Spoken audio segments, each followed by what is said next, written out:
สบายดีเด้อพ่อแม่พี่น้องเบิดสุขุสุคนมื้อนี้ก็พบพ่อกับส่องสะหงเส้นเก่าเส้นเคยอีกแล้วเนาะพี่น้อง ใบไม้สิมาเก็บอันมะกรูดเด้อพี่น้องเด้อมื้อนี้เด้อสิไปแกงสายเฮ็ดอันน่ะเฮ็ดบดเนาะเฮ็ดบดออกแล้วช่วงนี้ก็ได้ไปเก็บกันเลยอยู่ทางหลังแล้วก็มีทางนั้นได้สะหงสิย่างไปเลาะเบิ่งเนาะว่าสิมีสิได้บ่เก็บคู่มือเป็นหลายอีหลีเด้เห็นหมากน้อยๆน่ะสิเก็บเอาหมากน้อยๆเอาพี่น้อง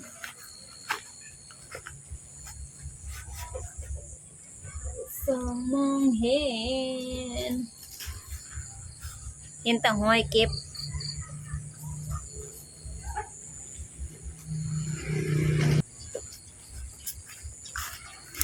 ไปเบิ่งไก่ๆน้ำกันเลยได้ละหมากหนึ่งมันลายอีหลีแต่ว่าอุ้ยนี่อ๋อเหยียบเราไปจับนี่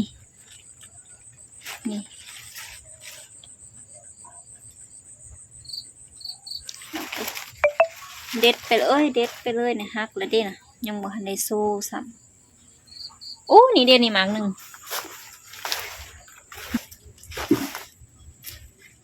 นี่นะน้ำกับพ่อน้ำเนาะ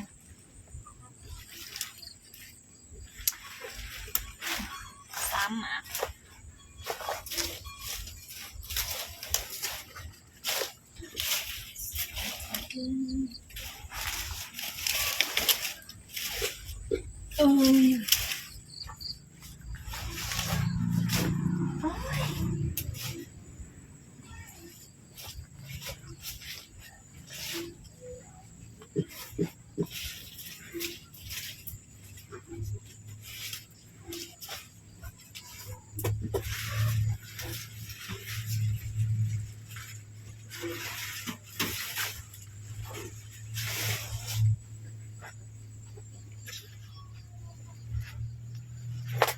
มาเด้อพี่น้องมาเก็บน้ำกัน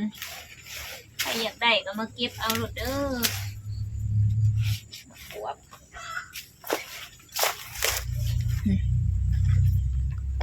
ป้าใส่สุดแขนยาวเด้อผู้ใส่สุดแขนยาวบางย่างไปทางนั้นย่างไปทางนั้นย่างมาเลยคล้อง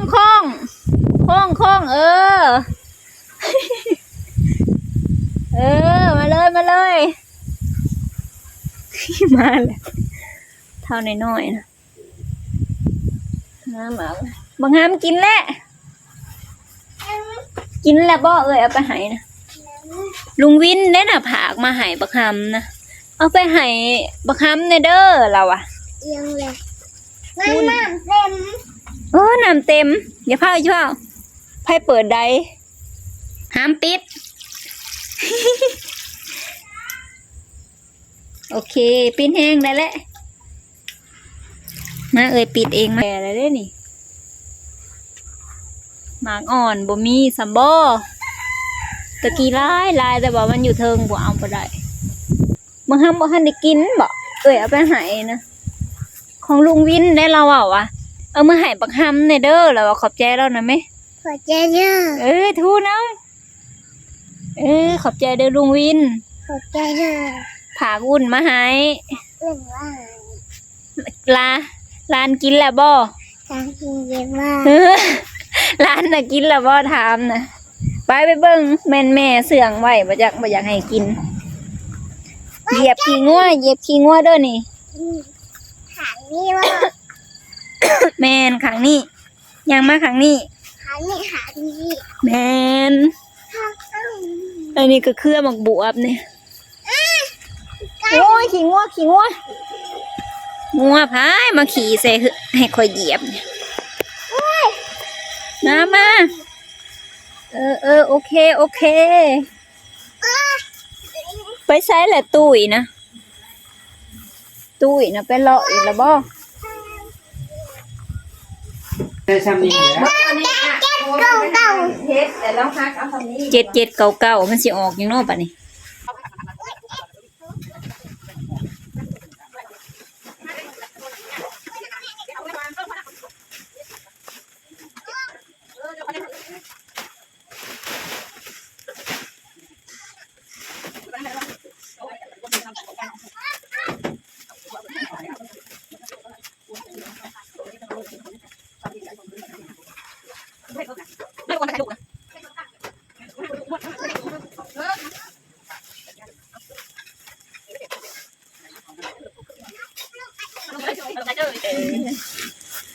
ถือกระตังพี่น้องบ่ปัญหาเสื้อกระเป๋าเราบ่เฮ็ดมันคันคายหาเด็บฟรี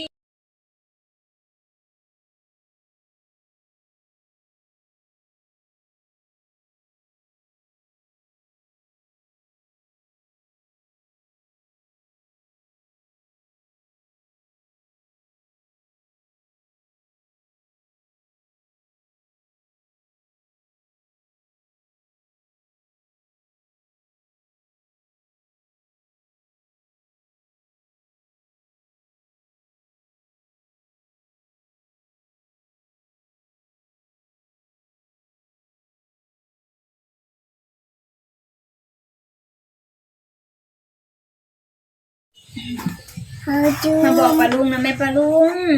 ไปเล กินแก ย งเห็ดบดนำกันเด้อ กินเห็ดโคนใส่กันนะ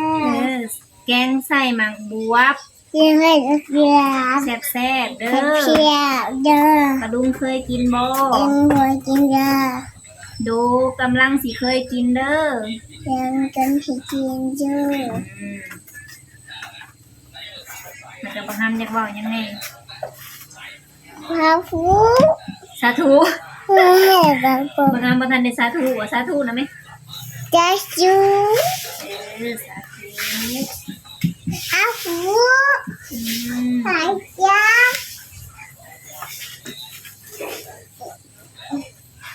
เริ่มแป๊บนึงเลยสิเฮ็ดเอง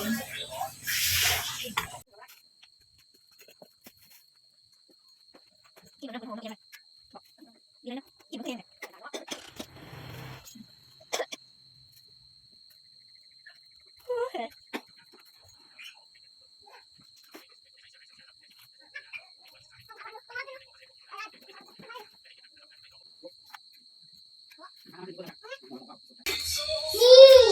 ทางปูก้อยแจ่วปลาแดกเก่งเด้อเฮ็ดเป็นสูงอย่าเฮ็ดเผ็ดนะฮันเด้อแสบดากได้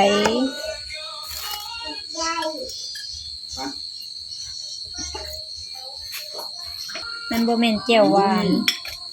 อุ้ยนี่ได้รางวัลกินขนมเด้อ อืมเป็นตาแสบแทนน้ำลายเฮ้ยได้มะซีมก่อนเด้อกินสมยามกลางคืน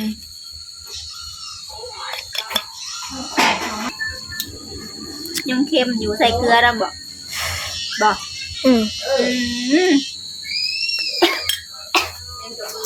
สบอจังเค็มใส่น้ำตาลอีกใส่น้ำตาลอีกเอ้าใส่น้ำตาลอีก เขาใส่บ่วงหนึ่งได้ คือบ่กิน นานเงินตีจะเอา34บ่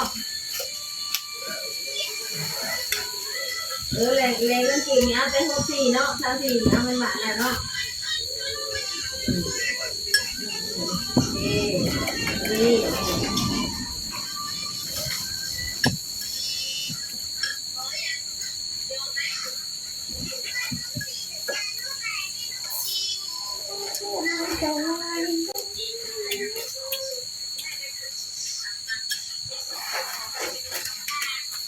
ใช่ยังบ่เป็นแล้วแท้ เมียใส่ไรเป็นนัวนะ พอแล้วพอหลดเด้อ ผมนี่ได้หล่น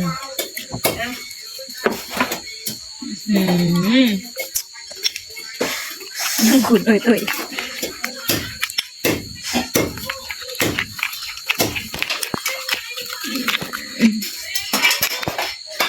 เกลือกับไส้แซ่บละทานมาใส่มาทานยังไหม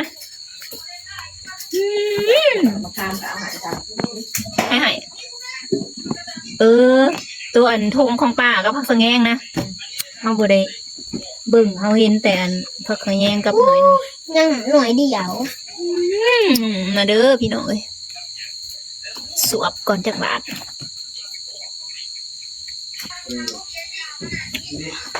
เ โดยมันบ่ได้เกี่ยวกันกับเจ้า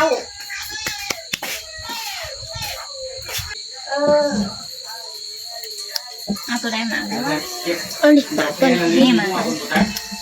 สวยๆหล่อๆเลยนะ เอาไปน้ำต้มมาในกระทุกน้ำเตี้ยวเป็นตัวดูโตนะ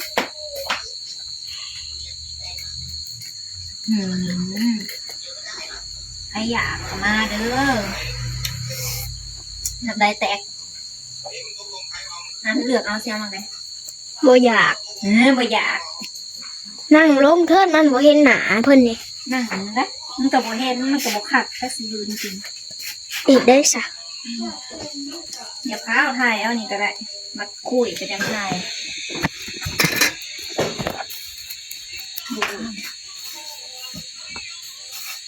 น่าสิป่วยเลยโอ้ยยากนะ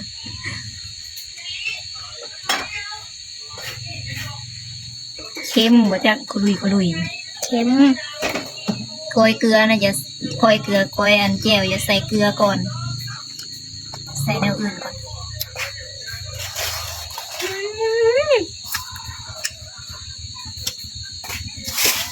ส้มเค็ม ส้ม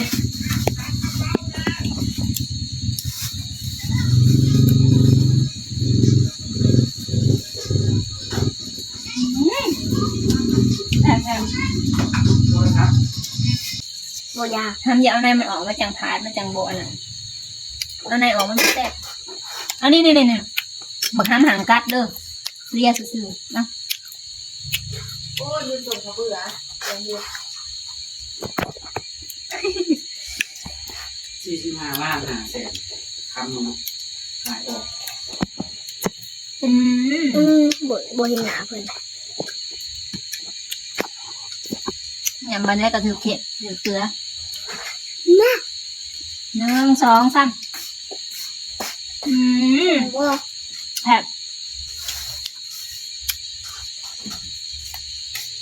แซ่บบ่พี่น้องแซ่บบ่พี่น้องแซ่บก็ว่าสิล่ะ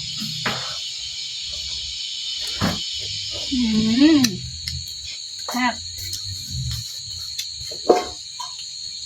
เท่าไหร่หน่อยเนี่ยน้ำลายลุงแม่นบ่พอแล้วบางงานเก็บท้องไปเนาะ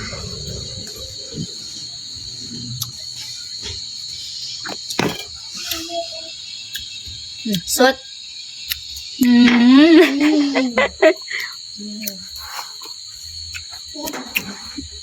เพชรมั้ง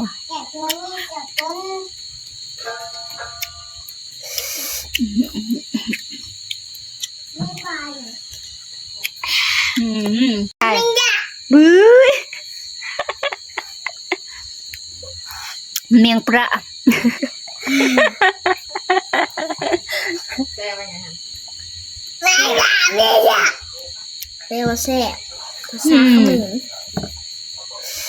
แมนอยู่บ่แสบภาษาเขมร วันเชียมาได้น่ะพบกัน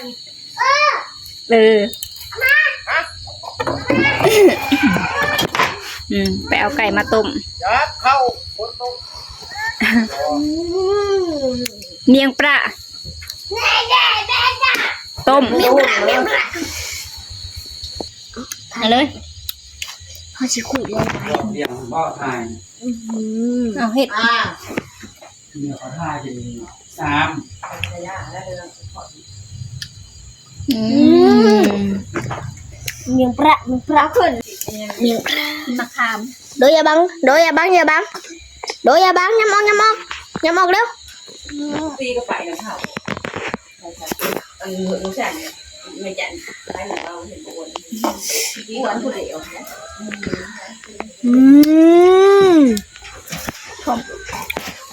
อร่อย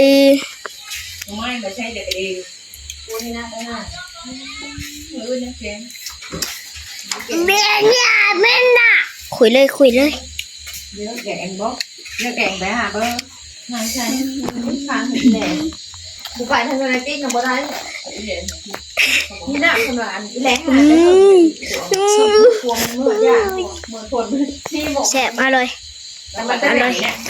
ไปหั่นมันเนี่ย กินดูดูกินดูกินดู น้ำลายยืดอยู่ การกิน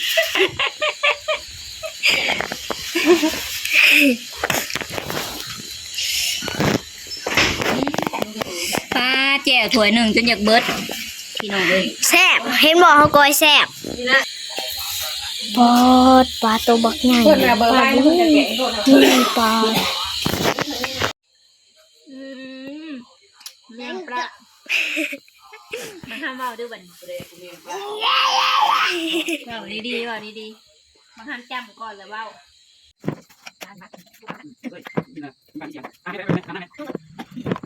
ไม่กินข้าวอยู่บนนั้นกูมีน้องไหนดูเด้อดูอยากกิน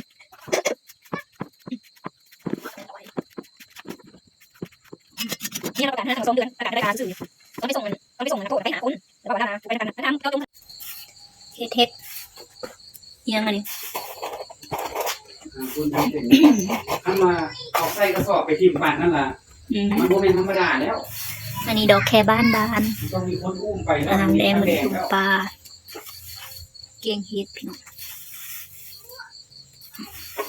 มีแต่พวกโซเชียลอันนี้นะเขาลงกัน นี่หนูไม่น้ำเด้อแต่ว่าอาหารมื้อนี้น่ะหลายแล้วก็มานี่นะก็เลยบ่ได้เฮ็ดหยังเอาไว้นี่เพิ่นว่ามื้ออื่นเพิ่นสิเฮ็ดเมนูเฮ็ดสุกดองหน่อไม้ดองไว้กินยามแลงเพิ่นว่า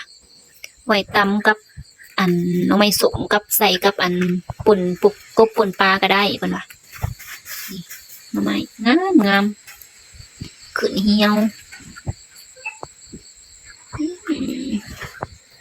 สำหรับคลิปนี้ก็ขอจบไปเพียงส่ำนี้เด้อพี่น้องเด้อพอกันใหม่คลิปหน้าอันนี้ป่นปลาอันนี้บ่ได้ใส่หอมบ่อันนี้ก็แกงเฮ็ดบกนี่เพิ่นให้เฮาเอาตัวใดคือให้ลายแต่ในถ้วยนี่ ดีของมึงนะ ใส่ เห็ดกระบะหมูแล้วมาเฮาเหลือคือเราเพิ่นให้เฮาตัวนี้ก็ว่าอยู่คือให้ลายแหละ สุกแล้วเด้อพี่น้องเด้อแกงเฮ็ดไปเบิ่งของทรงให้ลายอยู่ซะเนาะผ่านเมื่อก่อน ซอยจะเป็นของวัดจะได้ เอามาว่าสิใบหนึ่ง มันตัวว่าเมื่อย หมูบ่ได้เว้าหมูขึ้นเอาซื่อๆขึ้นดังไปหน่อยหนึงเมื่อก่อนพี่น้องขอบใจเด้อ